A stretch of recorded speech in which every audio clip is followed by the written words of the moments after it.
কিছুদিন আগে হাসিনা কইছিল না, পলাবো না পলাবো না, এই দেশ আমার বাপের, এই দেশ আমার। বলে কথা ঠিক। তখনই বুঝলাম স্বাধীনতার পরে এই দেশ ছিল বাপের দেশ, তারপরে দেশ হলো ভাইয়ের দেশ, শহীদ জিয়ার দেশ, তারপরে আবার দেখলাম স্বৈরাচারের চাচার দেশ। জোরে কোন কথা ঠিক কিনা?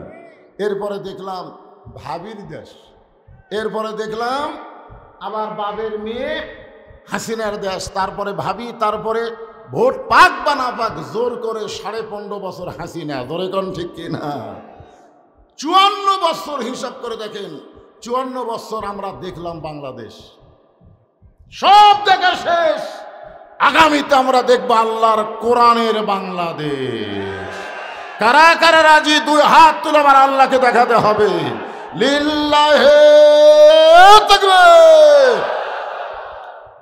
15.5 বছর এই ফ্যাসিস্ট আওয়ামী লীগ সরকারের সময় ইসলামী আন্দোলনের কোনো কথা বললেই ওরা বলতো গন্ডগোল। ধরে কোন কথা ঠিক কিনা? বলতো বদরুল তো ওয়াজ করবার আসেনি, এটি গন্ডগোল লাগবার আইছে। চিন্তা করে দেখেন, শুধু আমাকে না, নবীকে পর্যন্ত বলতেছে হুজুর এইটা তো গন্ডগোলের আয়াত। আপনারা বলেন ইসলামী আন্দোলন কি গন্ডগোল? ইসলামী আন্দোলন কি গন্ডগোল? অন্ধকার থেকে মানুষ আলোর দিকে যাবে, এইটাকে যারা গন্ডগোল বলবে তারাই হলো মুনাফিক। জোরে কোন কথা ঠিক কিনা? আপনারা বলেন সবচাইতে কঠিন খারাপ কোন জাতি? সবচাইতে খারাপ?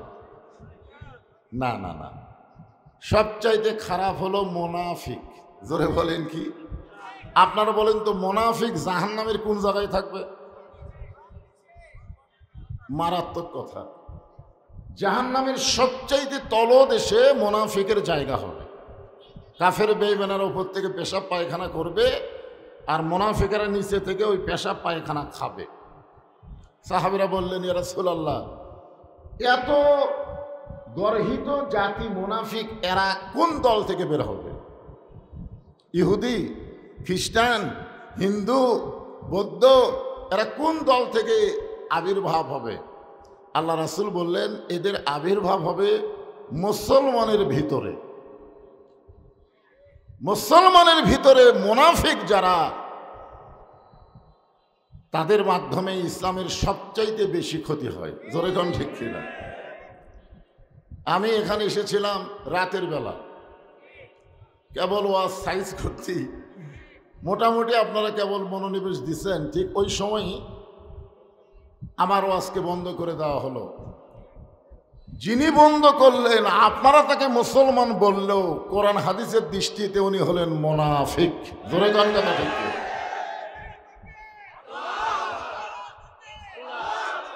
কারণ শোনেন, কারণ হলো ইসলামের কিভাবে তারা ক্ষতি করে।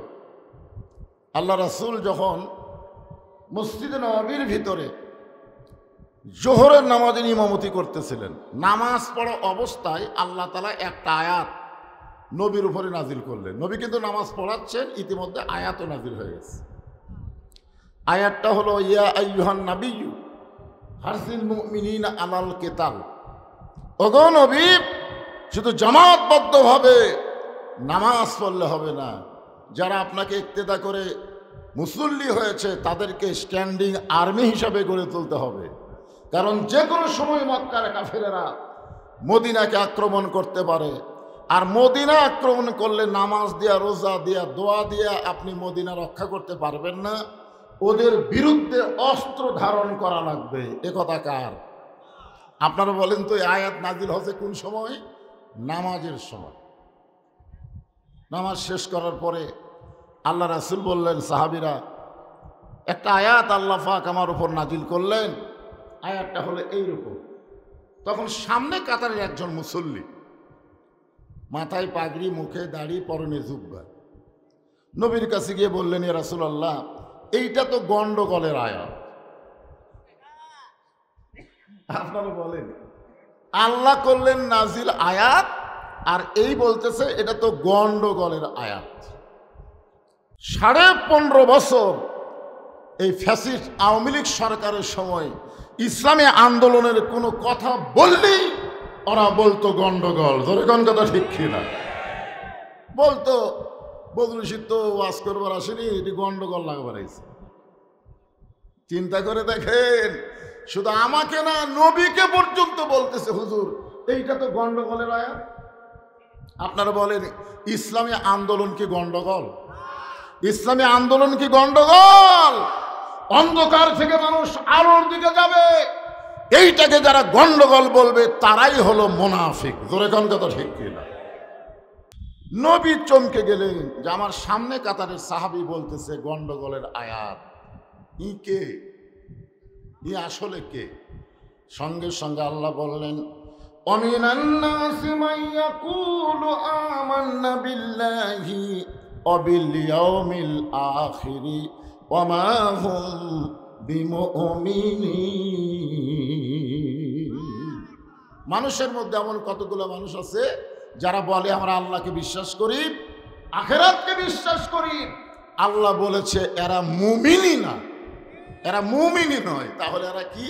টুপি মাথার দেওয়া দাড়ি রাখা লোকগুলো কি মুমিন যদি না হয় এরা কি? আরো জোরে বলেন। আমাদের বাংলাদেশে এরকম মুনাফিক আছে না নাই? জোরে কোন আছে না নাই? হ্যাঁ। আমরা আর যাই হোক মুসলমানের ঘরে আল্লাহ কবুল করেছেন। আমাদের ভাগ্য এত ভালো, আল্লাহ আমাদেরকে বিশ্বনবীর উম্মত হিসাবে কবুল করেছেন। খুশি না বেজার? আছেন আমার মুক্তার, আছেন আমার বারিস্টার, সেই বিচারের হাইকোর্টেতে তিনি আমায় করবেন পার। আমি পাপী রাসূল জাবিন্দার। আল্লাহ যখন হাকিম হবেন, আমাদেরকে আসামি বানায় বিচার শুরু করবেন, ওই সময় আমাদের নবী আমাদের ব্যাপারে ওকালতি করে আমাদেরকে জামিন করে আল্লাহর জান্নাতে পৌঁছায়া দিবে। কোন উম্মতের ভাগ্য এমন না। বাবা আদম থেকে ঈসা আলাইহিস সালাম পর্যন্ত যত নবী এসেছেন, ওই নবীর উম্মতের ভাগ্য এত ভালো নয় যেমন ভাগ্য আল্লাহ আমাদেরকে দান করেছেন। এজন্য আমরা সবাই কি বলি? আল্লাহুম্মা সাল্লি আলা মুহাম্মদ, আল্লাহুম্মা সাইয়্যিদিনা মুহাম্মদ। আমরা এমন একজন নবী পেয়েছি, তিনি শুধু নবী ছিলেন না, তিনি আমাদের নেতা। জোরে বলেন কি? আমার নেতা, তোমার নেতা। 13 বছর নবী মক্কায় ছিলেন, তখন কিন্তু নবী নেতা ছিলেন না। নবী যখন 13 বছর মক্কায় ছিলেন, তখন নবী নেতা ছিলেন না। জোরে কোন কি ছিলেন না? শুধু নবী ছিলেন। কিন্তু হিজরত করার পরে যখন মদিনায় গেলেন, তখন শুধু নবী ছিলেন না, তিনি নেতা হয়ে গেলেন। আপনাদের কাছে আমি জানতে চাচ্ছি, নবী 13 বছর মক্কায় ছিলেন, মুসলমানের সংখ্যা হলো মাত্র 320 জন। 13 বছরে মুসলমানের সংখ্যা কত? 320 জন। হিজরত করার পরে মদিনায় গেলেন, নবী যখন নেতা হলেন 8 বছরে 10,000 মুসলমান নিয়ে নবী মক্কা বিজয় করলেন। এখন আপনারা বলেন, আমরা হুজুরেরা হব ইমাম আর শয়তানেরা হবে নেতা। আমাদের বাংলাদেশের নেতাগুলো ছিল শয়তান আর আমরা ছিলাম মসজিদের ইমাম। জোরে কোন ঠিক কিনা? আমাদের দ্বারা এই 15.5 বছর বলেন স্বাধীনতার পর থেকে আমরা ইসলামের তেমন কিছু করতে পারিনি। মানুষকে কোরআনের কথা বলেছি, কিন্তু মানুষ সেটা তেমন গ্রহণ করেনি। ঠিক কিনা বলেন? কারণ আমাদের কাছে নেতৃত্ব নাই, আমাদের কাছে কি আছে? ইমামতি আছে। জোরে কোন কি আছে? ইমামতি আছে। আজকাল অনেকগুলো ইমাম তো গত 15 বছর ভয়ের ঠেলায় দোয়া করছে, রব্বানা আতিনা ফিদ দুনিয়া হাসিনা। কি করবে? হাসানার জায়গায় হাসিনা মারিছে। জোরে কোন ঠিক কিনা? আয় হায়। আসলে আল্লাহর কোরআন দিয়ে যখন বাংলাদেশ চলবে, তখন প্রত্যেকটা মুসলমানের কলিজায় কেবলমাত্র আল্লাহ ছাড়া অন্য কারো ভয় থাকবে না। জোরে কোন ঠিক কিনা? এই জন্য একটা আয়াতে কারিমা সময়ের দিকে খেয়াল করে আপনাদের সামনে তাফসীর করা হবে। ইয়া আইয়ুহাল্লাযীনা আমানুত্তাকুল্লাহা হাক্কা তুকাতিহি ওয়া লা তামুতুন্না ইল্লা ওয়া আনতুম মুসলিমুন। মক্কায় যখন আমাদের নবী ছিলেন তখন তো একজন নেতা ছিল, ঠিক কিনা বলেন? নবী কি শুধু নবী, নেতাকে আবু জেহেল। ধরে কোন নেতাকে? আবু জেহেল। নবী কিন্তু কলেমার দাওয়াত দিয়েছেন, মক্কায় কলেমাকে প্রতিষ্ঠা করতে পারেনি, ঠিক কিনা বলেন? এখন নবী হিজরত করে যখন মদিনায় গেলেন তখন নেতা কি অন্য একজন ছিল না নবী ছিলেন? নবী ছিলেন। দেখেন কি অবস্থা হলো, যে মক্কা থেকে গভীর রাত্রে নবী হিজরত করলেন, সেই মক্কা আবার বিজয় হয়ে গেল। ধরে খান সুবহানাল্লাহ। আজকে আমাদের বাংলাদেশ কি পরাজয় না বিজয়? যারা স্বাধীনতার দল বলে দীর্ঘ 15.5 বছর ধরে আমাদেরকে এমন ভাবে গোলামির শৃঙ্খল আবদ্ধ করেছিল যে আমরা আল্লাহর ভয় নিয়ে জবান খুলে কোনো কথা বলতে পারিনি। জোরে কোন কথা ঠিক কিনা? কথা বলবার গেলেই কয় গন্ডগোল। এখন আসেন, ইমানদারকে লক্ষ্য করে আল্লাহ বলতেছেন, যারা আমাকে বিশ্বাস স্থাপন করেছ, তোমাদের 1 নম্বর আমল হচ্ছে আত্তাকুল্লাহ। 1 নম্বর আমল কিন্তু নামাজ না, কারণ বহু নামাজি আছে আল্লাহ ভয় করে না। আছে না নাই? আছে না নাই? ভয় করলেও হাক্কা তুকাতিহি এটা বোঝে না। আসরের নামাজ পড়ে জমির ধান দেখবার গেছে, যাই দেখে ওপর জমির পানি চলমল করতেছে, নিচে ওর জমির পানিই নেই। ও তখন চারিদিকে তাকায়, এভাবে চারিদিকে তাকায়, দেখে আশেপাশে কেউ নাই। আস্তে করে বসে জমির আল কাটা দেয়। আল কাটা দেওয়ার পরে ওই পানি দিয়ে হাত ধুয়ে আবার চারিদিকে তাকায়, দেখে কেউ দেখেনি। তখন মনে মনে করে আলহামদুলিল্লাহ কেউ দেখেনি। আপনার বলে লোকটা কিন্তু নামাজি বেঈমান।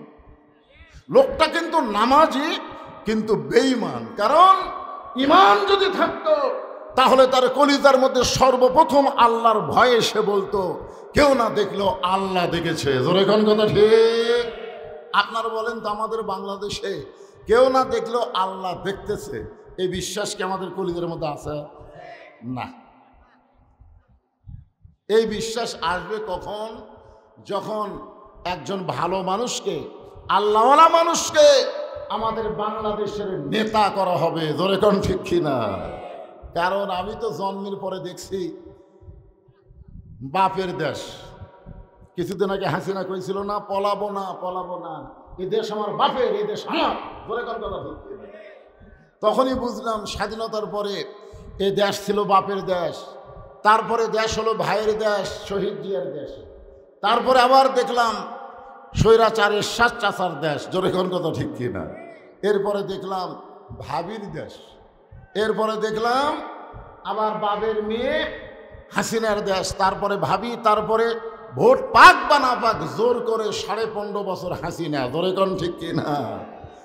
54 বছর হিসাব করে দেখেন, 54 বছর আমরা দেখলাম বাংলাদেশ। সব দেখা শেষ, আগামীতে আমরা দেখব আল্লাহর কোরআনের বাংলাদেশ। কারা কারা রাজি? 2 হাত তুলে আমার আল্লাহকে দেখাতে হবে। লিল্লাহে তাকবীর। আল্লাহর কোরআন দিয়ে যখন রাষ্ট্র চলবে, যিনি তিনি নেতা হতে পারবেন না। নেতা হবার গেলে তার 1 নম্বর যোগ্যতা হলো মসজিদের ইমামতি করা লাগবে। আপনারা সত্যি করে বলেন তো, বাংলাদেশে যত দল আছে সব দলের নেতারা কি ইমামতি করতে পারবে? 1 নম্বর গুণ, তুমি যদি মুসলমানের নেতা হবার চাও, তোমাকে নামাজ পড়া হবে না, নামাজ পড়াও লাগবে। এখন কোন দলের নেতারা নামাজ পড়াবার পারে, এটা কি আপনাকে চোখের লোক দিয়ে দেখানো লাগবে? 3 জন মুসল্লি মসজিদের মধ্যে গেছে, ইমাম আসেনি, ইমাম আসেনি। ওরা খালি বারবার ঘড়ি দেখতেছে, কেরে নামাজের সময় হয়ে গেল, হুজুর তো আলো না, কি করা যায়? কিছুক্ষণ পরে যখন হুজুর না আসলো তখন ওরা 3 জন গল্প করতেছে, ভাই এখন তো নামাজ পড়ান লাগবে, আমাকে 3 জনের মধ্যে কে সামনে যাবে? একজন হলো আওয়ামী লীগ, একজন বিএনপি, আর একটা জামা। তখন আওয়ামী লীগ বলতেছে, তুই সামনে যা, তুই সামনে যা, কারণ আমাকে পিছনে থাকার অভ্যাস আছে, সামনে যাওয়ার অভ্যাস নাই। যারা সারা জীবন পিছনে থেকেছে ওরা কোনোদিন সামনে যেতে পারবে না, যারা সামনে যাবে তারাই হবে নেতা। জোরে বলেন কত ঠিক। 1 নম্বর গুণ হচ্ছে আত্তাকুল্লাহ, ভয় করতে হবে আল্লাহর। আল্লাহর ভয় করতে গেলে ডক্টর কামালের সংবিধান দেওয়া হবে না, ইংরেজদের আইন দিয়ে আল্লাহর ভয় হবে না। আল্লাহর ভয় তৈরি করতে গেলে আল্লাহর কোরআনে রাষ্ট্র লাগবে। জোরে কোন ঠিক কিনা? এই যে দেখতেছেন যে কোরআনে তাফসীর শুনতে এসেছেন, এই কোরআনটা আসলে কি? এই কোরআনটা গ্রহণ করলে একজন নেতার চরিত্র কেমন হবে, একজন কর্মীর চরিত্র কেমন হবে, হাক্কা তুকাতিহি, এইটা দিয়ে আমি আপনাদের বোঝাবার চাই। একজন কর্মী যখন কোরআনকে গ্রহণ করবে, ওই কর্মীর 1 নম্বর বিশ্বাস হবে কেউ না দেখলেও আল্লাহ দেখতেছে। একজন নেতা যখন রাষ্ট্র পরিচালনা করবে, তার অন্তরে ভয় হবে কেউ না দেখলেও কে দেখতেছে। আজকে আমাদের বাংলাদেশে আমরা চারিদিকে খেয়াল করি, পুলিশ আছে কিনা, র্যাব আছে কিনা, এই খেয়াল করে আমরা চলি। এতদিন তাই চলেছি। আল্লাহর খেয়াল করে যায় আনেন। আল্লাহ বলেছেন লা তামুতুন্না, মৃত্যুবরণ করো না, ইল্লা ওয়া আনতুম মুসলিমুন, যতক্ষণ মুসলমান না হবে। আপনারা বলেন তো, আমরা যারা মুসলমান আমাদের মরাটা কোনো ব্যাপার হলো? কি মনে করতেছে? তুর পর্বতের কিনারায় মুসা আলাইহিস সালাম দাঁড়িয়ে আছে। আল্লাহ বলে, মুসা তোমার খবর কি? মুসা বলতেছে, আল্লাহ খবর তেমন কিছু না, আপনাকে একটা প্রশ্ন করব। আল্লাহ বলে, মুসা কি প্রশ্ন? আপনারা বলেন তো, মুসা যে প্রশ্ন করবে এটা আল্লাহ জানে কি জানে না? জানে। তারপরে আল্লাহ মুসার মুখ থেকে শুনতে চায়, তোমার প্রশ্নটা কি? মুসা বলতেছে, আল্লাহ আমার প্রশ্ন হলো, আমার যা আছে তোমার তা নাই। আল্লাহ বলে, মুসা তোমার এমন কি আছে যে এটা আমি আল্লাহর নাই? মুসা বলতেছে, আল্লাহ আমার মৃত্যু আছে কিন্তু আপনার মৃত্যু নাই। আল্লাহ বলে, মুসা মৃত্যু তোমার কাছে কেমন মনে হয়? মুসা বলতেছে, আল্লাহ আমাকে যত নিয়ামত দান করেছেন তার মধ্যে উত্তম নিয়ামতের নাম হলো মৃত্যু। আসলে আমরা সুবহানাল্লাহ যতই বলি, আমরা কি মরবার চাই? মুসা আলাইহিস সালাম কি তাহলে ভুল করছে? যে আল্লাহ আপনি আমাকে নবী বানাচ্ছেন, কালিমুল্লাহ ডিগ্রি দিচ্ছেন, যত নিয়ামত আমাকে দেন না কেন, সমস্ত নিয়ামতের শ্রেষ্ঠ নিয়ামত হলো মৃত্যু। আল্লাহ কয়, মুসা রে, মানুষ দুনিয়াতে গেলে মরবার চায় না, আর সেই মৃত্যু তোমার কাছে উত্তম মনে হওয়ার কারণ কি? মুসা বলতেছে, আল্লাহ কারণ হলো 3টা। ধরে বলেন কয়টা? উকিল বলতেছে, আপনি তো একটা দলের নেতা, আপনার ফাঁসির রায় কার্যকর হবে, ফাঁসি থেকে যদি বাঁচতে চান তাহলে রাষ্ট্রপতির কাছে দরখাস্ত করেন। রাষ্ট্রপতি যদি আপনাকে মাফ করে দেয়, আপনার আর ফাঁসি হবে না। আসামি খালি মুচকি মুচকি হাসে। উকিল বলে, হাসেন কেন? বলে, হাসার কারণ হলো তোমার কথা শুনে। তুমি আমাকে বলতেছো রাষ্ট্রপতির কাছে দরখাস্ত করলে রাষ্ট্রপতি মাফ করলে আমার ফাঁসি হবে না, কিন্তু তুমি কি জানো আমি আমার জীবনে 3টা রাষ্ট্রপতিকে দেখেছি ক্ষমতায় থাকা অবস্থায় মারা গেছে। একটা হলো বঙ্গবন্ধু শেখ মুজিবুর রহমান, একটা হলো জিয়াউর রহমান, একটা হলো জিল্লুর রহমান। যারা ক্ষমতা থাকতে মরে যায় তাদের কাছে কোনো ইমানদার জীবন ভিক্ষা চাবে না। জোরে কোন কথা ঠিক? এখন উকিল বলতেছে, এই গোয়ারকির কারণে তো আপনার ফাঁসি হবে। তা এখন আল্লাহর বান্দা বলতেছে, ফাঁসি হবে কিন্তু মৃত্যু হবে না। আপনারা বলেন তো কি হবে না? ফাঁসি হবে কিন্তু মৃত্যু হবে না। যারা প্রকৃত মুসলমান তারা বিশ্বাস করেন আমাদের মৃত্যু হবার পরে, কিন্তু আমাদের মৃত্যু মৃত্যু না। আমাদের মৃত্যুটা কি? মুসা আলাইহিস সালাম বলতেছে, আল্লাহ মৃত্যুকে মহব্বত করার, পছন্দ করার কারণ হলো 3টা। 1 নম্বর কারণ হলো, না মরলে জান্নাতে যাওয়া যাবে না। এত সুন্দর জান্নাত আল্লাহ কার জন্য বানাছে? হিন্দুদের জন্যে, খ্রিস্টানের জন্যে, ইহুদির জন্যে? আল্লাহ কোরআনে ডাইরেক্ট বলেছেন, ফাদখুলি ফি ইবাদি ওয়াদখুলি জান্নাতি। এখন আপনারা ইমানের বলে বলিয়ান হয়ে বলেন, আল্লাহ মুসলমান বানাইছে কার, জান্নাত বানাইছে কার জন্যে? মুসলমানের জন্য কব না, আমাদের জন্যে। যেই বলবো আল্লাহ জান্নাত বানাইছে কার জন্য, আপনারা বলবেন আমাদের জন্যে। আল্লাহ জান্নাত বানাইছে কার জন্যে? তা আপনারা যারা জান্নাতে যাবার চান, আপনারা যেত অবস্থায় জান্নাতে যাওয়ার পারবেন? কথা বলেন। কি হয়ে যাওয়া লাগবে?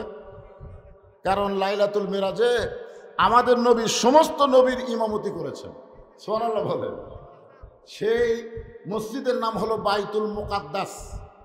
কাবা ঘরের মধ্যে 1,24,000 নবীর জায়গা হবে না। কাবা ঘর আপনারা যারা হজ করছেন তারা দেখেননি, মাত্র 18 থেকে 20 জন মুসল্লি কাবা ঘরের ভিতরে জায়গা হবে। কাবাকে সামনে নিয়ে আমরা নামাজ পড়ি, কিন্তু কাবার এরিয়া কি খুব বড়? কিন্তু বাইতুল মুকাদ্দাসের এরিয়া বিশাল এরিয়া। বাইতুল মুকাদ্দাসের ভিতরে সমস্ত নবী রাসূলকে নিয়ে আমাদের নবী ইমামতি করেছে। জোরে কোন সুবহানাল্লাহ। লাইলাতুল মিরাজে এই জন্য আমাদের নবীর একটা ডিগ্রি হলো ইমামুল আম্বিয়া, ইমামুল মুরসালিন। ফেরেশতা জিবরাইল বলে, হুজুর আপনি যে ইমামতি করলেন আপনার পিছনে মুসল্লি কারা? শুনবেন না? রাসূল বললেন, জিবরাইল কারা? বলে সমস্ত নবী রাসূল আপনার মুসল্লি। আল্লাহ নবী বললেন, তাহলে আমি এক নজর সবাইকে একটু দেখবার চাই। একটা চোখে এনে নবীকে ডাল করানো হলো, হুজুর আপনি দেখেন সমস্ত নবীরা নবীর দিকে তাকায় আছে, আর আমাদের নবীর সমস্ত নবী রাসূলের দিকে তাকায় আছে। জোরে কোন সুবহানাল্লাহ। এমন সময় আল্লাহ নবী দেখলেন একজন নবীর মুখ মলিন অবস্থায় দেখতে পায়। নবীর মুখটা কালোর মতন দেখা যায়। নবী বললেন, জিবরাইল সমস্ত নবীর মুখ থেকে নূর প্রকাশ পাচ্ছে, আলো প্রকাশ পাচ্ছে, ওই নবীর মুখটা কালো কেন দেখা যায়? ওই নবীর মুখটা কালো কেন দেখা যায়? ফেরেশতা জিবরাইল বললেন, ইয়া রাসূলুল্লাহ আপনি তাকে কাছে ডাক দিয়া জিজ্ঞাসা করেন। নবী তাকে কাছে ডাক দিয়া বললেন, নবী গো সমস্ত নবীর চেহারা থেকে আলো আসতেছে, আপনার চেহারা কালো দেখা যায়, কারণ কি? আপনার নামটা কি? মায়েসমুক, আপনার নামটা কি? বলে আমার নাম হলো ঈসা রুহুল আল্লাহ। নবী বললেন, সবার চেহারা নূর প্রকাশ পায়, কিন্তু আপনার চেহারার মধ্যে আলো কেন নাই? ঈসা বলতেছে, সমস্ত নবীর আপনার পিছনে জান্নাত থেকে নামাজ পড়াইছে, কিন্তু আমি জান্নাত থেকে আসতে পারি নাই। নবী বললেন, আপনি কেন জান্নাত থেকে আসেন নাই? ঈসা বলতেছে, এখনো পর্যন্ত আমার মৃত্যু হয়নি। বর্তমানে তিনি জীবিত আছেন চতুর্থ আসমানে। ঈসা আলাইহিস সালাম সময় মতো চলে আসবে ওই বাইতুল মুকাদ্দাসের জন্য। জোরে কোন কথা ঠিক কি না? যে হারে ইসরায়েলি ইহুদিরা বাইতুল মুকাদ্দাসকে সামনে নিয়ে ফিলিস্তিনদেরকে হত্যা করতেছে। এতদিন বাইডেন প্রশাসন ফিলিস্তিনকে ইসরায়েলকে সহযোগিতা করেছে। গত পরশু সবচাইতে আমেরিকার খারাপ নাম হলো ডোনাল্ড ট্রাম্প। জোরে কোন কথা ঠিক কিনা? এই শালায়ের আগেও একবার আইছিল, খুবই খারাপ। একেবারে আওয়ামী লীগ খুব পছন্দ করে। ডোনাল্ড ট্রাম্প প্রেসিডেন্ট হওয়ার পরে এই হতাশা লীগ, এখন তার আওয়ামী লীগ না, এখন হচ্ছে হতাশা লীগ। জোরে কোন কি লীগ? আর একটা নাম হলো আফসোস লীগ। আফসোস করে বলে আগেই না ভালো আছিল, আগে ভালো আছিল। আপনার বলেন আগে ভালো ছিল।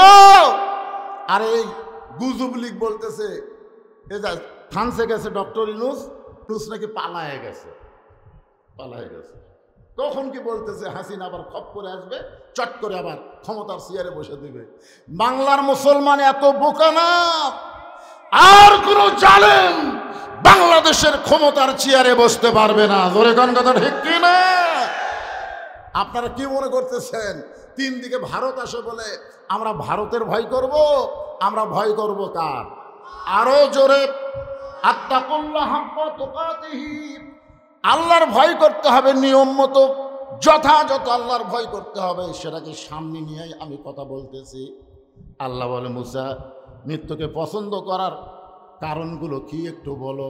মুসা বলতে চলে, এক নম্বর কারণ হলো না মরলে জান্নাতে যাওয়া যাবে না, জান্নাতে যাবার গেলে মরা লাগবেই। জোরে কোন কথা ঠিক কি না? আপনারা তো সবাই জান্নাতে যাবার চান, কথা কয় না? সবাই কি যাবার চান? তাহলে জান্নাতে যাইতে গেলে কি লাগবে? আরো জোরে কোন। আমি যেই বলবো জান্নাতে যাইতে গেলে কি চাই, আপনার সকলে জবান খুলে বলবেন মরতে চাই। জান্নাতে যাইতে গেলে কি চাই? আবু সাইদ কি বলেছে? মার মার। এই ফ্যাসিস্ট হাসিনার অধীনে আর থাকতে চাই না। বাতিলের অন্ধকারকে দূরীভূত করে আলোর ঠিকানা বাংলার মানুষকে দিবার চাই। মার। বলেন তো, আবু সাইদ যে মার মার কইল, ওরে গুলি করার সাথে সাথে বাংলা স্পট পরিবর্তন হয়ে গেল। ধরে কোন কথা ঠিক কি না? জীবন দেব রে, এ বাতিলের সঙ্গে আপোষ করার চাইতে আল্লাহর পথে মরাই ভালো। প্রায় ১৫০০ ছাত্র জনতা জীবন দেওয়ার কারণে আজকে বাংলাদেশে দ্বিতীয় স্বাধীনতা আমরা অর্জন করেছি। ধরে কোন ঠিক কিনা বলেন?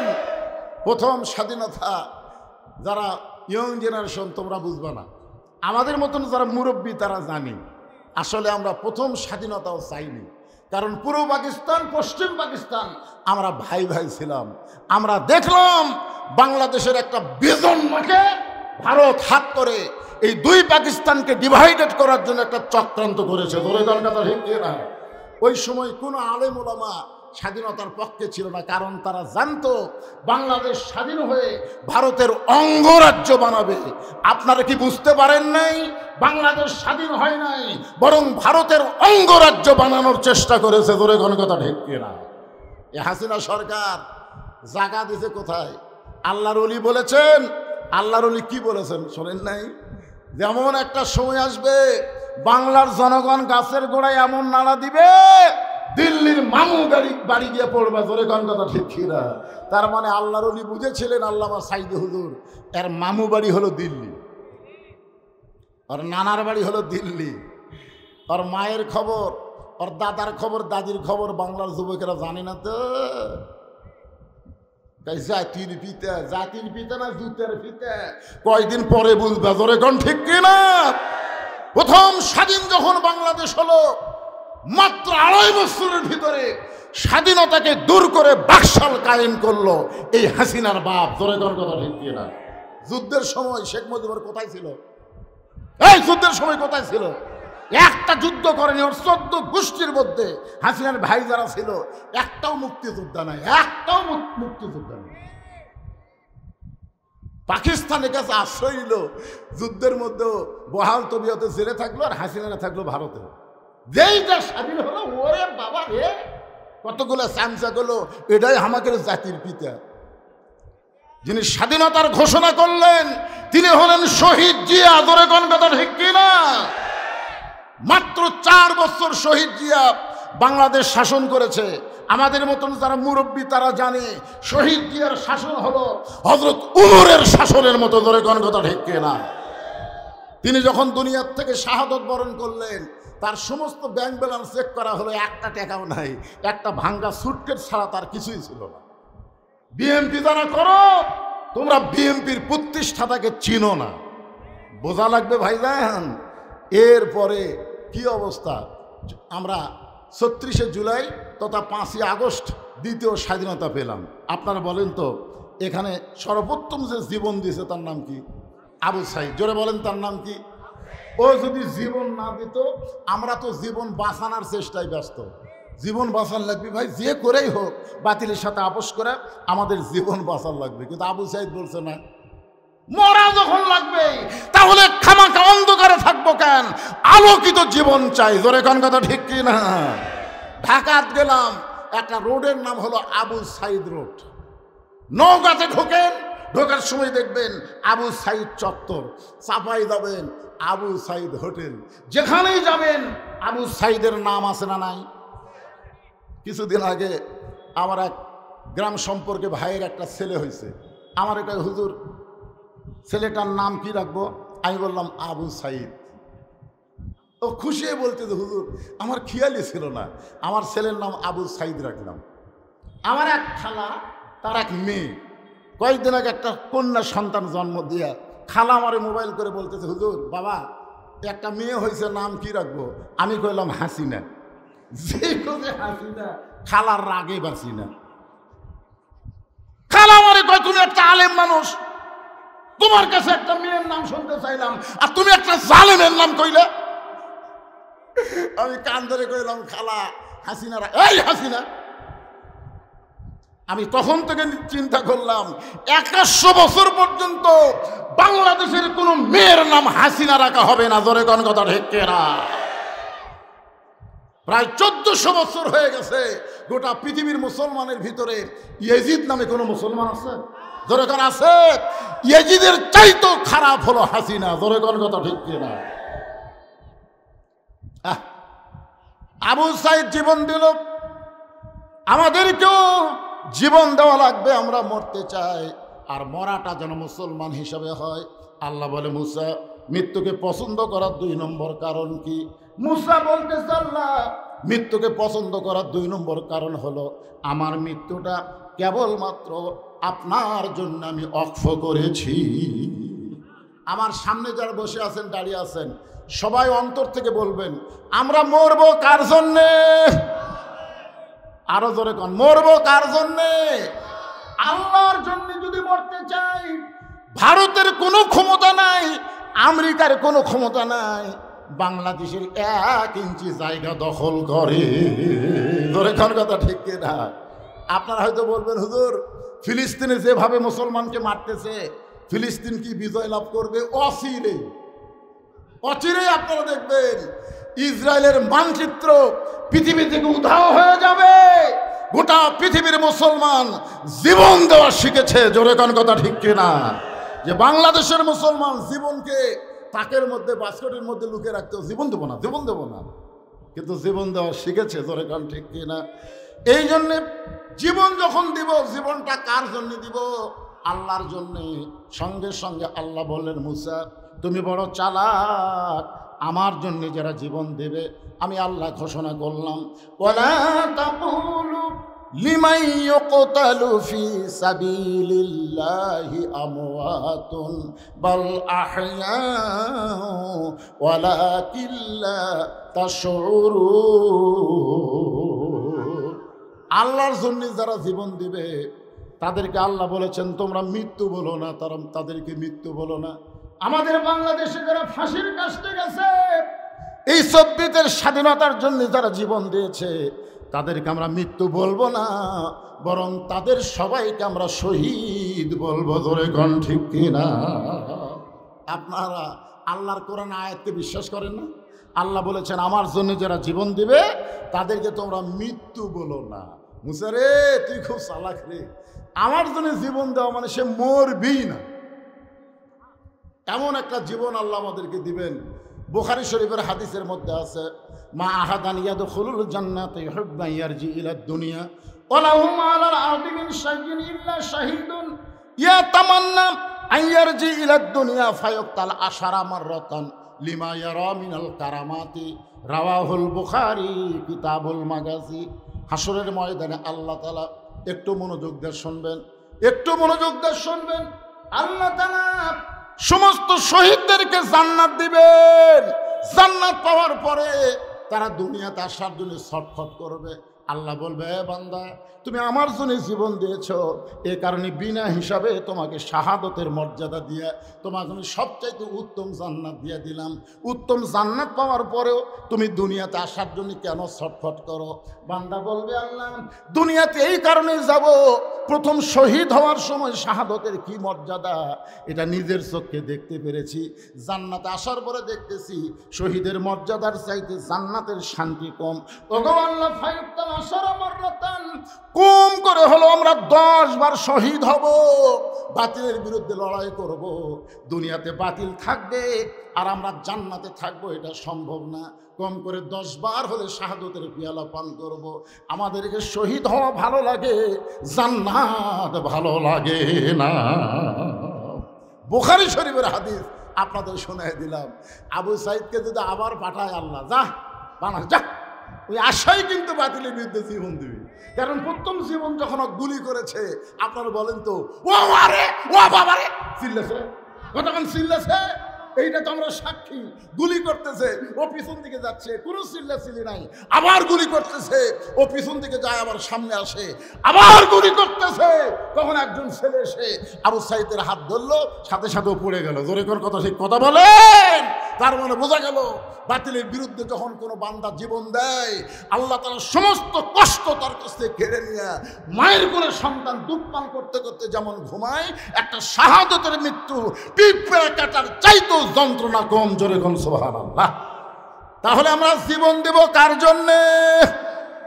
সবাই বলেন ভাইরে, ভারত বলতেছে যে ভাবি হোক হাসিনা পাঠাবো, আর আমরা বলতেছি হাসিনা ঢুকবার দেব না, যদি ঢোকে ফাঁসির মঞ্চে লিয়ে যাবো। কথা কন না জানেন? এই শালা ৩০০টাই এমপি, আওয়ামী লীগের একটা এমপিও কিন্তু বাড়ি আছে, সবগুলা বলে গেছে।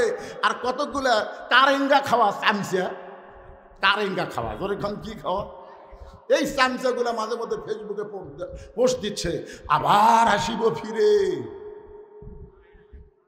ফেরে কাউয়া কাদের সবচাইতে বড় নেতা, এখন পর্যন্ত দূরবীক্ষণ যন্ত্র দিয়ে খুঁজে পাওয়া যাচ্ছে না এই শালা কাউয়া কুটি আছে। তোর কোন কথা ঠিক না? আর তোরা সিঙ্গারা খাওয়ার নেতা চামচা, তোরা বলতেছিস আবার আসিব ফিরে। ইমানের বলে বলিয়ান হয়ে কথাগুলো আমাদের শুনতে হবে। আত্তাকুল্লাহ হাক্কা তুকাতিহি, আমরা একমাত্র ভয় করব কার? এই ভয়টা নিয়ম মোতাবেক করা লাগবে। এই নিয়ম মোতাবেক ভয়টা কেমন, এইটা বোঝানোর জন্য বলতেছে, একটু মনোযোগ দিয়ে শুনবেন।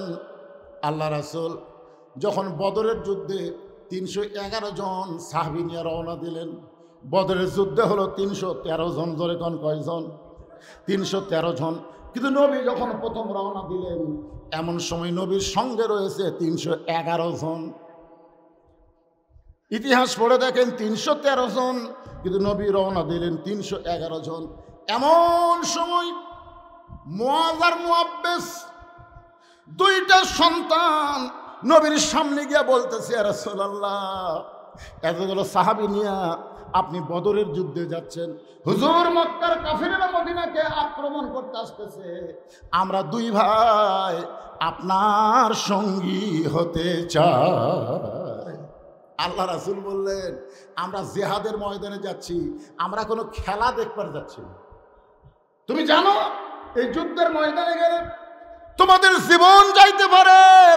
মুআয আর মুআব্বিস বলতেছে, আমরা আল্লাহর জন্য নিজের জীবনকে দিতে প্রস্তুত।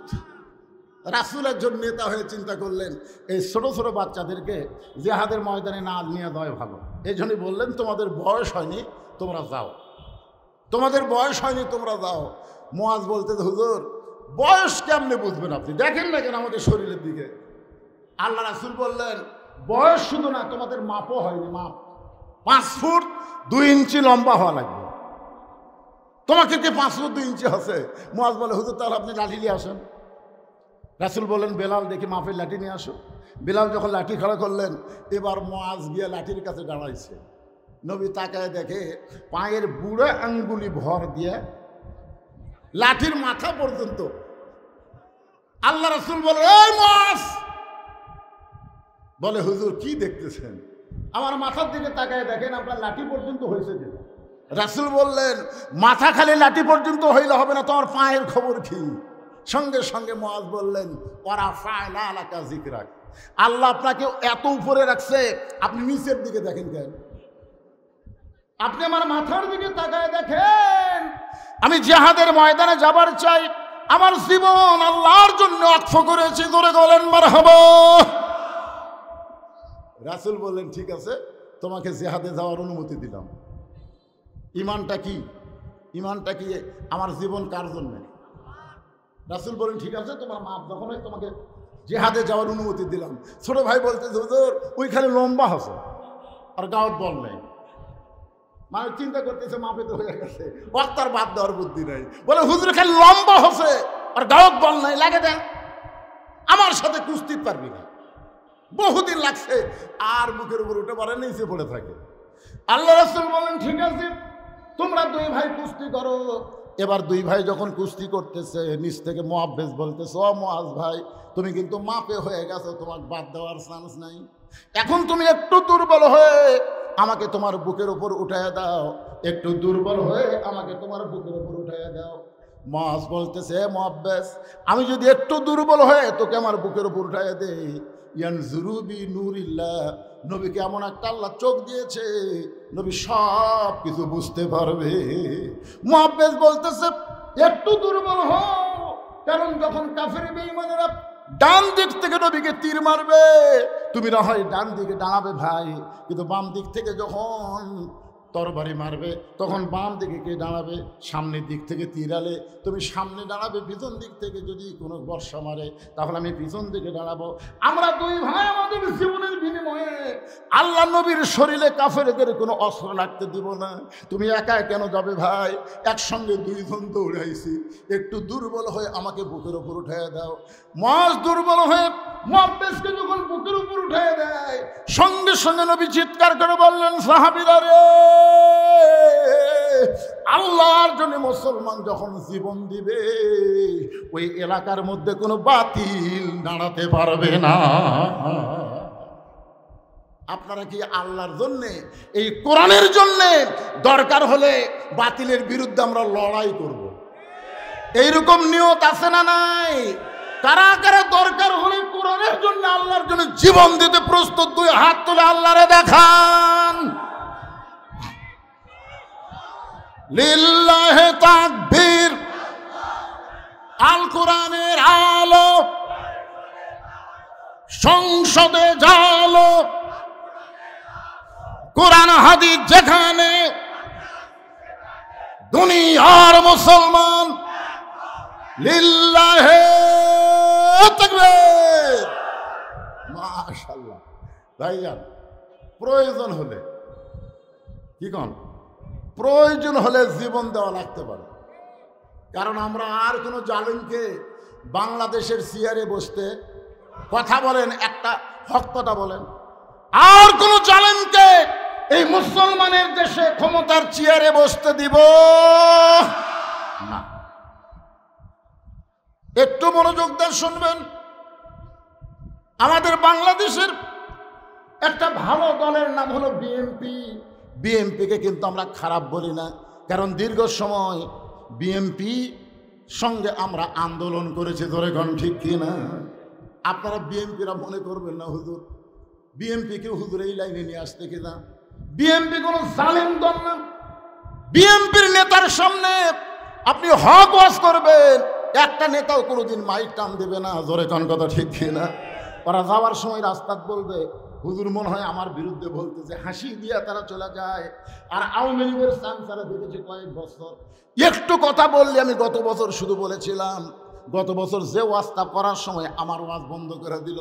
আপনাদের হয়তো অনেকের মনে নাই, ওয়াজটা হলো ওমর ফারুক অর্ধ পৃথিবীর খলিফা একা একা ঘুরতেছে, তার সঙ্গে কোনো চামচা নাই। আর এখনকার নেতারা ঘুরবার গেলে আগে চামচা, পিছনে চামকা, হুন্ডার বহর দেখা যায়। ধরে কোন কথা ঠিক কিনা? এতগুলো চামচা নেতা কেমনে পালে?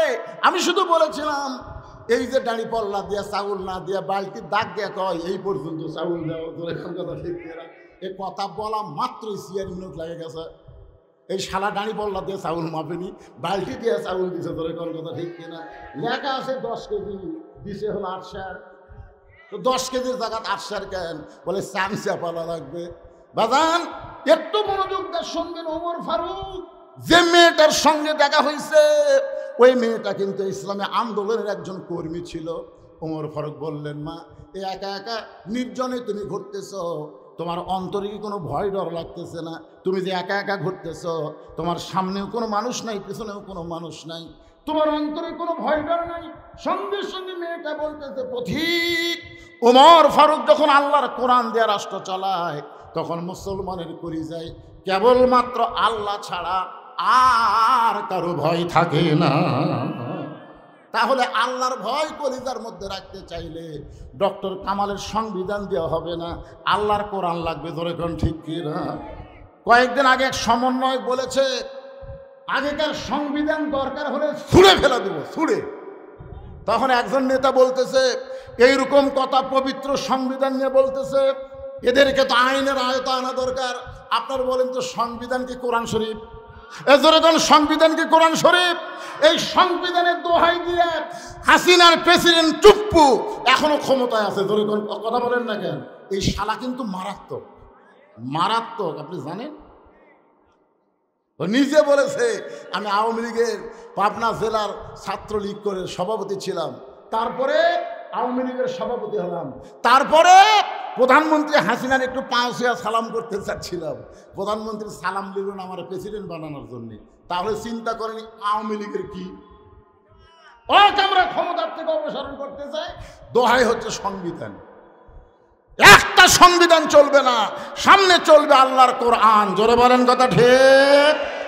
আল্লাহর কোরআনের সংবিধান। আল্লাহ বললেন তাবারাকাল্লাযী বিয়াদিহিল মুলকু ওয়া হুয়া আলা কুল্লি শাইইন কাদির। হাক্কা তুকাতিহির উপর আমি কথা বলতেছি ভাইজান, কিন্তু মাহফিল কমিটির মধ্যে একটু চিন্তা করতেছে যে হুজুর ওয়াজ তো করতেছে কিন্তু সময়ের দিকে। ভাইজান এখন ঘড়ির দিকে তাকালে দেখা যায় কয়টা বাজে? কয়টা 25? 4:25 বাজে। তার মানে বোঝা গেল আমার মতন বক্তা দিনের বেলা চলবে না। যদি চলে 2টার সময় দেওয়া লাগবে, 4টা পর্যন্ত ওয়াজ হবে। ধরে কোন কথা ঠিক কিনা? যদি আপনারা দিনের বেলা চলাবার চান আমাক দিয়ে, তাহলে লোকের দিকে তাকালে হবে না, সময়ের দিকে খেয়াল করা লাগবে। যে হুজুর লোক আসেনি আপনাকে দেব না, এইটা মনে করা যাবে না। সময় হয়েছে আপনি চলেন, 10 জন লিয়ে ওয়াজ শুরু করেন। ধরে কোন ঠিক কিনা? দরকার হলে কোরআনের জন্য জীবন দেব। যারা 2 হাত তুলেছেন আজকে ছেলেরা এই যে কোরআনের মাহফিল করেছে, মাঠের উন্নয়ন গল্প আপনাদের কাছে একটু রুমাল যাবে, গামছা যাবে, 10 থেকে 20 টাকা করে আল্লাহর রাস্তা আপনারা দান করবেন। সবাই একটু দান করবেন ভাই। দুনিয়ার টাকা পয়সা দুনিয়াতে সব শেষ হয়ে যাবে, কিন্তু যেইটা আপনি দিবেন ওইটা আল্লাহ জান্নাতে আপনার অ্যাকাউন্টে দিয়ে দিবে।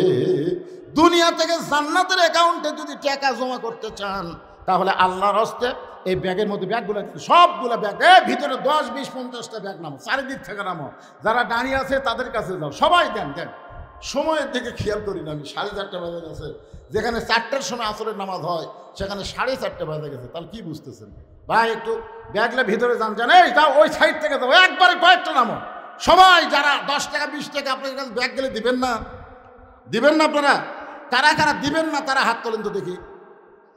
আচ্ছা, কারা কারা দিবেন তারা একটা হাত তোলেন আল্লাহর কাছে। যারা দিবেন লিল্লাহি তাকবীর। দেখেন তো একটা হাত বাকি আছে।